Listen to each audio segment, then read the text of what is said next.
क्या आप रात को सोचते-सोचते बेदार रह जाते हैं? आई होप कि ये वीडियो आपकी ज़िंदगी चेंज कर देगी। क्या आप हर फैसले में कन्फ्यूजन का शिकार रहते हैं?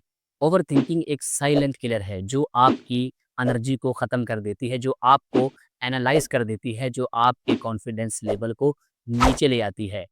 ये एक वसवसा है। इस्लाम में इसको वसवसा कहते हैं और शैतान इसी वसवसा के ज़रिए हमें टारगेट करता है। इसका हल क्या है? तो सबसे पहली बात ये है कि अल्लाह पर अपना तवक्कुल करें, अल्लाह पर भरोसा करें, अल्लाह पर ट्रस्ट करें। जब आप अल्लाह पर ट्रस्ट करेंगे तो ओवरथिंकिंग ऑटोमैटिकली ख़त्म हो जाएगी, दूर हो जाएगी। नंबर 2, एक्शन लें। जब आप एक्शन लेंगे, सोचना बंद करेंगे तो कॉन्फिडेंस लेवल आपका बढ़ेगा, जिससे आपकी ओवरथिंकिंग, एंग्ज़ायटी, डिप्रेशन सब कुछ ख़त्म हो जाएगा। नंबर 3, पावर्स ऑफ दुआ। दुआ को अपनी ज़िंदगी का हिस्सा बनाएँ, दुआ को अपनी ज़िंदगी का एक लाज़मी जुज़ बनाएँ। जब आप दुआ करेंगे तो आपकी ओवरथिंकिंग ख़त्म हो जाएगी।